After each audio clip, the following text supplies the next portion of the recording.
Mars media நேயர்களுக்கும் அன்பர்களுக்கும் இந்த நாள் இனிய நாளாக அமைய எல்லாம் வல்ல இறைவனை பிரார்த்திக்கின்றோம். இந்த சேனல் உங்களுக்கு பிடிச்சிருந்தா மறக்காம சப்ஸ்கிரைப் பண்ணுங்க, ஷேர் பண்ணுங்க, லைக் பண்ணுங்க, கமெண்ட் பண்ணுங்க. எனதருமை சிம்ம ராசி நேயர்களே, இந்த பதிவில் நம்ம என்ன பார்க்க போறோம் அப்படின்னா, நிகழும் மங்களகரமான குரோதி வருடம் ஆடி மாத ராசி பலன் பார்க்க போறோம். இந்த ஆடி மாசத்துல எந்தெந்த கிரகங்கள் உங்களுக்கு அற்புதமா வேலை செய்ய போறது, எந்தெந்த கிரகங்கள் மூலமா நீங்க கவனமா இருக்கணும், பரிகாரமா என்ன பண்ணினா ரொம்ப விசேஷம் அப்படிங்கறத பத்திலாம் நம்ம இப்ப தெளிவா பார்க்க போறோம். உங்களோட ஜீவனஸ்தானத்துல 5, 8 குடை அதிபதி குரு பகவான். ஜீவனம் அப்படின்னாலே பரபரப்பா இருந்தா தான் தொழில். காலையில பார்த்தீங்கன்னாலும் ஒரு மார்க்கெட்ல வியாபாரம் பண்றவா 4 மணி 3:30 மணிக்கெல்லாம் வந்துடுவா வியாபாரத்துக்கு. என்ன பெரிய மார்க்கெட்லலாம் பாருங்கோ, இப்போ சென்னையில், கோயம்பேடு, மற்றபடி மதுரையில், அங்கே இங்கே எல்லா இடத்துலையுமே காலையில் 3-4 மணிக்கெல்லாம் வியாபாரம் ஆரம்பிச்சிடுவா. களை கட்ட ஆரம்பிச்சிடும். ஏன்னா அப்போ தான் கல்லை கட்டலாம், களை கட்டினா தான் கல்லை கட்டலாம். அதனாலேயே பரபரப்பாக இருப்பாங்க. ஒவ்வொரு மார்க்கெட்லேயும் சரி, எல்லா விஷயத்துலையுமே. ஆக ஜீவனஸ்தானத்துல குரு பகவான் இருந்தாலே, நம்ம எந்த கிரகம் இருந்தாலே பரபரப்பா இருக்கணும். அப்பதான் நமக்கு உயர்வு. அதே மாதிரி இந்த ஜீவனஸ்தானத்துல இப்ப 5, 8 குடை அதிபதி குரு பகவான் மற்றும் 4, 9 குடை அதிபதி செவ்வாய் 2 பேரும் சேர்ந்துட்டு இருக்காங்க. அதுவும் இந்த செவ்வாய் பகவான் திக்பலம் அடைஞ்சு அற்புதமா சஞ்சாரம் பண்ணிட்டு இருக்கார். 10ஆம் இடத்துல திக்பலம் செவ்வாய்க்கு அற்புதமான முன்னேற்றம் உங்களுக்கு கண்டிப்பா இந்த மாசம் கிடைக்கும். அதெல்லாம் நீங்க எப்படி எடுத்துக்கணும்? தொழில்ல, உத்தியோகத்துல இருக்கிறவாள்லாம் எடுக்கிற காரியங்கள்ல ஸ்ரத்தையா இருந்து அற்புதமா முன்னேற்றமா கொண்டு வந்துக்கணும். ஆக இந்த இடத்துல குழந்தைகள் உங்களுக்கு ஆதரவா இருப்பார். உடல் ஆரோக்கியத்துல கவனமா இருக்கும். ஏன்னா பரபரப்பா இருக்கணுங்கிறதுக்காக உடல் ஆரோக்கியத்தை அப்படியே விட்டுறப்படாது. சரியா? காலங்கத்துல எழுந்து என்னதான் வேலை இருந்தாலும் அந்தந்த நேரத்துக்கு கரெக்டா சாப்பாடு போட்டு அந்த உடம்ப கவனிச்சுக்கணும். சரியா? அந்த மாதிரி இருந்தாலே ரொம்ப நல்லது. உடல் ஆரோக்கியத்துல கவனமா இருக்கும். மற்றபடி இந்த இடத்துல உற்றார் உறவினர்கள் உங்களுக்கு ரொம்ப பக்க பலமா இருப்பாங்க. ஏன்னா செவ்வாய் திக்பலமா இருக்கிறதுனால உற்றார் உறவினர்கள் பக்க பலமா இருப்பாங்க. வெளியூர் அல்லது வெளிநாட்டு பயணங்களின் மூலம் உங்களது வாழ்க்கையில் சில நன்மைகளை நீங்கள் எதிர்பார்க்கலாம். அடுத்தபடியாக தந்தை வழி உறவினர்கள் ஆதரவாக இருப்பார்கள். பூர்வீக சொத்துக்கள் உங்க கைக்கு வரத்துக்கு வாய்ப்புகள் இருக்கு.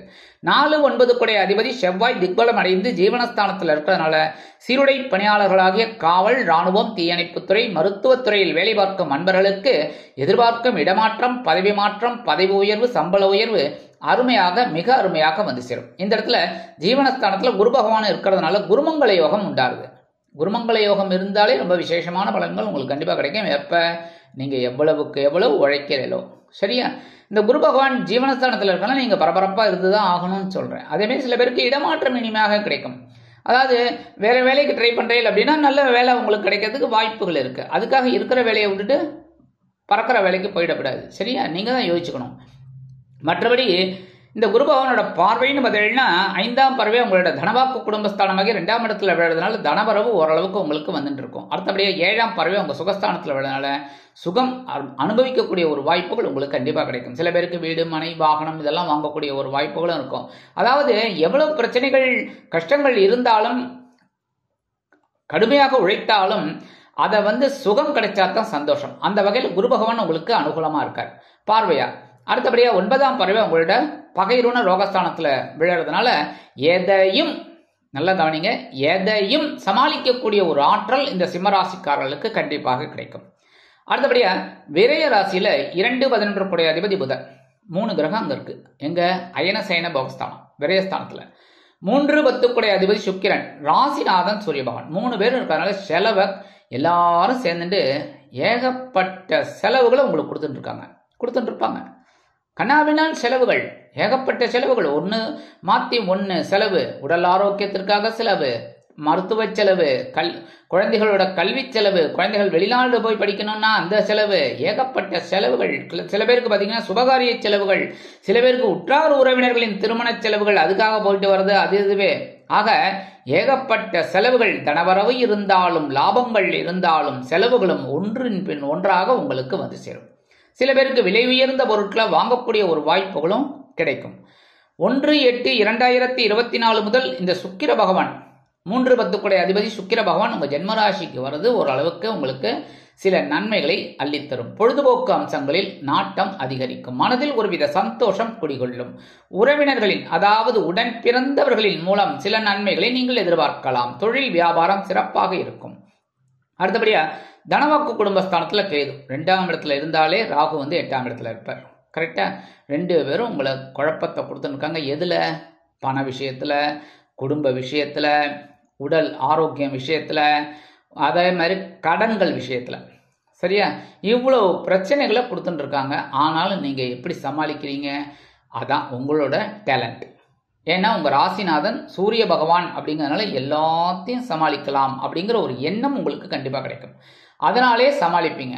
இருந்தாலும் 2ஆம் இடத்துல இருக்கிற கேது குருவோட பார்வையை வாங்கறதுனால ஓரளவுக்கு உங்களுக்கு சில அனுகூலங்கள் உண்டாகும். ஆனாலும் ஆன்மீக விஷயங்கள்ல நீங்க ஒரு விஷயத்தை எடுத்துக்கிட்டீங்க அப்படின்னா கண்டிப்பா உங்க பெரிய நன்மைகள் நீங்க எதிர்பார்க்கலாம். அடுத்தபடியா அஷ்டமஸ்தானத்துல ராகு பகவான் இருக்கிறதுனால உடல் ஆரோக்கியத்துல கண்டிப்பா கவனமா இருக்கணும்.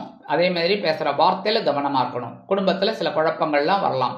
அதனால குடும்ப உறுப்பினர்களிடம் தேவையற்ற வீண் விவாதம் கூடாது. சரியா? அதே மாதிரி அக்கம் பக்கத்துல இருக்கிறவாளையும் அனுசரிச்சு போறது ரொம்ப நல்லது. ஆனாலும் இந்த வெளியூர் அல்லது வெளிநாடு போய் படிக்கணும் இல்ல உத்தியோகம் பார்க்கணும்னு நினைக்கிற குழந்தைகள் கொஞ்சம் சிரமப்பட்டா கண்டிப்பா ஒரு நன்மைகள் அவங்களுக்கு கிடைக்கும். அடுத்தபடியா கலத்திரஸ்தானத்துல சனீஸ்வர பகவான் வக்ரகதியில இருக்கார். 7ஆம் இடத்துல சசயோகம் அப்படின்னாலும் வக்ரகதியில இருக்கிறதுனால யோகம் அவ்வளவா வேலை செய்யாது. சரியா? எல்லா விஷயத்திலையும் நீங்க கவனமா இருக்கணும். கலத்திரம் விஷயத்துல அதாவது வாழ்க்கை துணையோட உடல் ஆரோக்கியம் எல்லா விஷயத்திலையும் கொஞ்சம் கவனமா இருக்கணும். கலத்திரம் அப்படின்னு 7ஆம் இடம் அப்படின்னாலே கூட்டாளிகள், தொழில் வியாபாரத்துல கூட்டாளிகள்கிட்ட அனாவசியமான தர்க்கம் அதெல்லாம் கூடாது. அதேமாரி பணியாளர்களை அப்படியே தட்டி கொடுத்து வேலை வாங்குறது ரொம்ப நல்லது. அதேமாரி உத்தியோகம் அப்படின்னு பார்த்தீங்கன்னா அந்த சக ஊழியர்கள் அவங்களெல்லாம் கொஞ்சம் அனுசரிச்சுட்டு போகிறது ரொம்ப ரொம்ப விசேஷம்.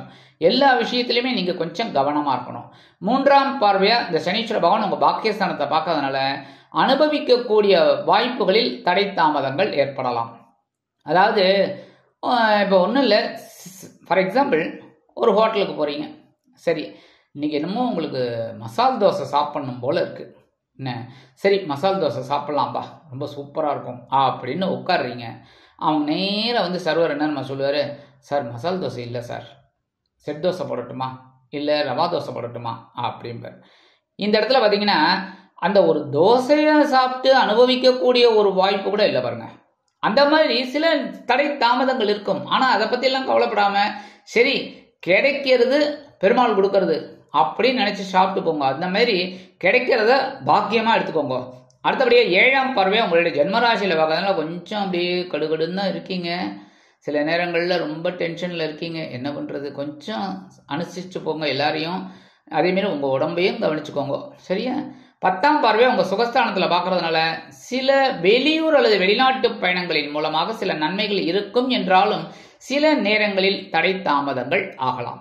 கவனமாக இருந்தால் போதும். மற்றபடி நீங்கள் என்ன பரிகாரம் பண்ணணும் அப்படின்னு பார்த்தீங்கன்னா நவ கிரகங்களில் உள்ள குரு பகவானை வழிபாடு பண்ணணும். வியாழக்கிழமை நெய் தீபம் ஏற்றி வழிபாடு பண்ணணும் கண்டிப்பாக. ஏன்னா ஜீவனஸ்தானத்தில் இருக்கிற குரு உங்களுக்கு சில நன்மைகளை கொடுப்பார். அடுத்தபடியாக நவகிரகங்களில் உள்ள சனீஸ்வர பகவானை சனிக்கிழமைகளில் எல் தீபம் ஏற்றி வழிபாடு பண்ணுங்க. இது 2 பண்ணினாலே உங்களுக்கு ஓரளவுக்கு பிரச்சனைகள் குறையும், சந்தோஷம் கண்டிப்பாக கிடைக்கும். இந்த மகம் நட்சத்திரத்தில் பிறந்த அன்பர்கள் எம்பெருமான் சிவபெருமான வழிபாடு பண்ணுங்க. இந்த மாதம் முழுவதும் ஓம் நம சிவாய சொல்லுங்க. சரியா? பூரம் நட்சத்திரத்தில் பிறந்த அன்பர்கள் அம்மனை வழிபாடு பண்ணுங்க.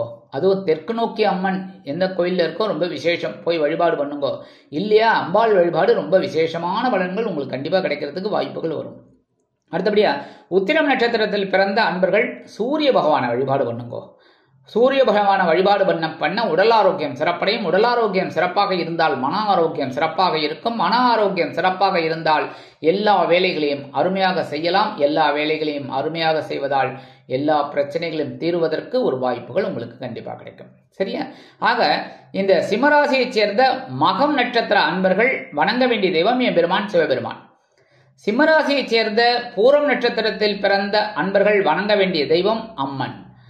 அதே மாதிரி சிம்மராசியில் பிறந்த உத்திரம் நட்சத்திரக்காரர்கள் வணங்க வேண்டிய தெய்வம் சூரிய பகவான். இந்த மாதிரி வழிபாடு பண்றதுனால உங்களுக்கு இந்த மாதம் அற்புதமான மாதமாக இருக்கும். அதே மாதிரி மேற்கண்ட பலன்கள் உங்களுக்கு நல்லபடியாக கிடைக்கணும் அப்படிங்கிறதுக்கு நவ கிரகங்களில் உள்ள குரு பகவானையும் சனிக்கிழமைகளில் சனி பகவானையும் வழிபாடு பண்றதுனால இந்த குரோதி வருடம் ஆனி மாதம் அற்புதமான ஏற்றம் தரும், மாற்றம் தரும், இனிமைகளை அள்ளித்தரும் மாதமாக அமையும் என்று கூறி விடைபெறுகிறேன். நன்றி, வணக்கம். மீண்டும் ஒரு அருமையான பதிவில் நான் உங்களை மனமகிழ்ச்சியோடு சந்திக்கிறேன். வாழ்த்துக்கள். வாழ்க வளமுடன். இந்த சேனல் உங்களுக்கு பிடிச்சிருந்தா மறக்காம சப்ஸ்கிரைப் பண்ணுங்க, லைக் பண்ணுங்க, ஷேர் பண்ணுங்க.